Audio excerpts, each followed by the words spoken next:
Hello students, welcome to account class. आज हम नया चैप्टर स्टार्ट करेंगे, एडमिशन ऑफ अ पार्टनर। पिछली वीडियो में हम पढ़ चुके हैं कि रिकॉन्स्टिट्यूशन ऑफ पार्टनरशिप फर्म का मतलब क्या होता है। तो रिकॉन्स्टिट्यूशन ऑफ फर्म का मतलब होता है पुराना एग्रीमेंट ख़त्म करके न्यू एग्रीमेंट के अकॉर्डिंग बिजनेस को चलाना ही रिकॉन्स्टिट्यूशन ऑफ पार्टनरशिप फर्म कहलाता है। और हमने पढ़ा था कि रिकॉन्स्टिट्यूशन ऑफ फर्म किन किन कंडीशंस में हो सकता है। तो रिकॉन्स्टिट्यूशन ऑफ पार्टनरशिप फर्म के कई रीज़न हो सकते हैं, जैसे change in profit sharing ratio among existing partner, admission of a partner, retirement of a partner, death of a partner. तो इन कंडीशंस में से हम condition change in profit sharing ratio among existing partner complete कर चुके हैं। अब हम पढ़ेंगे एडमिशन ऑफ अ पार्टनर। तो एडमिशन ऑफ अ पार्टनर में भी ओल्ड एग्रीमेंट को ख़त्म कर दिया जाता है और न्यू एग्रीमेंट के अकॉर्डिंग बिजनेस को चलाया जाता है। भारतीय साझेदारी अधिनियम के अनुसार नया पार्टनर तभी फर्म में आ सकता है यदि सभी साझेदार इसके लिए सहमत हो। तो नए पार्टनर के आने के कारण बहुत सारी चीज़ें चेंज हो जाएंगी, इसीलिए पुराना एग्रीमेंट ख़त्म कर दिया जाता है और नए एग्रीमेंट के अकॉर्डिंग व्यवसाय को चलाया जाता है। अब क्वेश्चन आता है कि नए पार्टनर को व्यवसाय में क्यों बुलाया जाता है। तो इसके कई रीज़न हो सकते हैं। पहला रीज़न है कि बिजनेस में जो कैपिटल यूज़ की जा रही है वो कैपिटल कम पड़ गई है। तो कैपिटल की आवश्यकता को पूरा करने के लिए हम नए पार्टनर को बुला लेते हैं ताकि कैपिटल की जो आवश्यकता है वो पूरी हो जाए। नेक्स्ट रीज़न है, जब व्यवसाय को चलाने के लिए हमें किसी एबल और एक्सपीरियंस्ड व्यक्ति की ज़रूरत हो तो हम उस पर्सन को भी नए पार्टनर के रूप में एडमिट कर लेते हैं। नेक्स्ट रीज़न है, अगर हमें हमारे व्यवसाय की गुडविल प्रसिद्धि में वृद्धि करनी हो तो हम किसी ऐसे पर्सन को पार्टनर बुला लेते हैं जिसका मार्केट में नाम बहुत अच्छा है। तो उस पर्सन के आने की वजह से हमारे बिजनेस की गुडविल रेपुटेशन बढ़ जाएगी। नेक्स्ट रीज़न है, हमारे बिजनेस का कोई योग्य कर्मचारी है, उसको और ज़्यादा मोटिवेट करने के लिए हम उसको पार्टनर बना लेते हैं। तो ये सभी रीज़न्स है जिनके कारण हमें नए पार्टनर की आवश्यकता पड़ती है। अब देख लेते हैं कि इस चैप्टर में हमें कौन कौन सी चीज़ें सीखनी है। तो सबसे पहले हम सीखेंगे न्यू प्रॉफिट शेयरिंग रेशियो। तो नए पार्टनर के आने की वजह से पुराना एग्रीमेंट ख़त्म हो जाएगा और नए रेशियो के अकॉर्डिंग, नए एग्रीमेंट के अकॉर्डिंग हमें बिजनेस को चलाना पड़ेगा। तो न्यू प्रॉफिट शेयरिंग रेशियो कैसे निकालना है और सेक्रीफाइस रेशियो कैसे निकालना है वो हम इस चैप्टर में आगे सीखने वाले हैं, जिसमें से सेक्रीफाइस रेशियो हम ऑलरेडी सीख चुके हैं। Second point, accounting treatment of goodwill. इस चैप्टर में भी हम सीखेंगे कि नए पार्टनर के आने पर गुडविल की अकाउंटिंग ट्रीटमेंट कैसे की जाती है। नेक्स्ट है revaluation of assets and liability. तो पिछले चैप्टर में भी हम revaluation of assets and liabilities कैसे की जाती है वो सीख चुके हैं। इस चैप्टर में भी वही चीज़ें हमें सीखनी है। नेक्स्ट पॉइंट है accounting treatment of reserve and surplus. Chapter में भी हम रिजर्व एंड सरप्लस की अकाउंटिंग ट्रीटमेंट कैसे की जाती है वो सीखेंगे। एंड लास्ट पॉइंट हमें सीखना है कि कैपिटल की एडजस्टमेंट नए प्रॉफिट शेयरिंग रेशियो के अकॉर्डिंग कैसे की जाती है। तो कुल मिला के इन सब चीज़ों में से 50% चीज़ें हम ऑलरेडी सीख चुके हैं।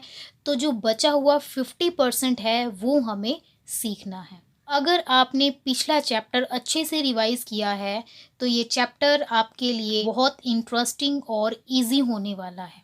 आज हम सीखेंगे न्यू प्रॉफिट शेयरिंग रेशियो कैसे निकाला जाता है। तो न्यू प्रॉफिट शेयरिंग रेशियो को समझने के लिए हम कुछ इलुस्ट्रेशंस देख लेते हैं।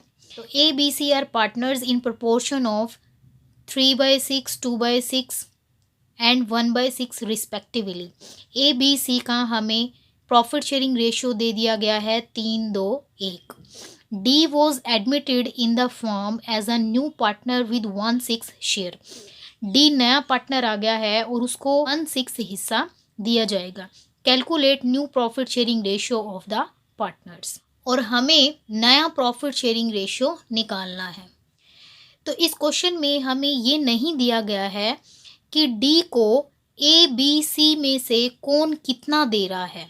तो अगर क्वेश्चन में ये नहीं लिखा हुआ होता कि नए पार्टनर को ए कितना दे रहा है, बी कितना दे रहा है, सी कितना दे रहा है, अगर ये इंफॉर्मेशन नहीं दी जाती तब हम हमेशा माना कुल प्रॉफिट एक मानकर क्वेश्चन को सॉल्व करते हैं।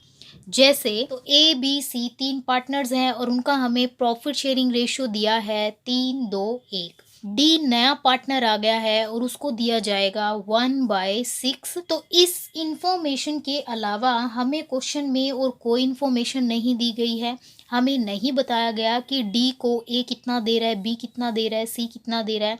तो ऐसे केस में हम हमेशा क्वेश्चन को सॉल्व करते हैं, माना कुल प्रॉफिट होगा बिजनेस में 1 और डी का जो हिस्सा है वो है 1/6।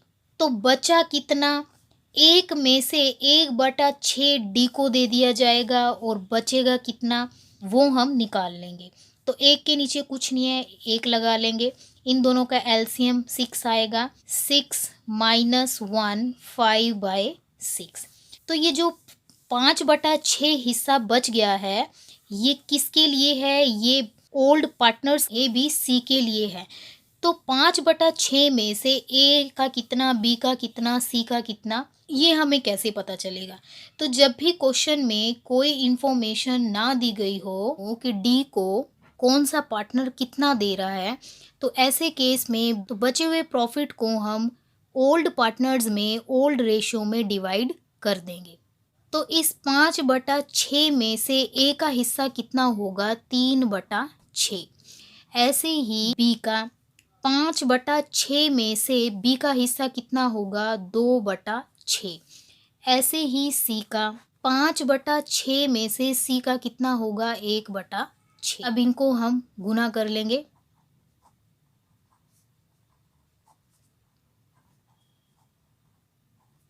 तो गुना करने के बाद हमारे पास आया कि ए का हिस्सा होगा 15/36, बी का होगा 10/36 और सी का होगा 5/36। अब पार्टनरशिप फॉर्म में 4 पार्टनर्स हैं, ए बी सी डी।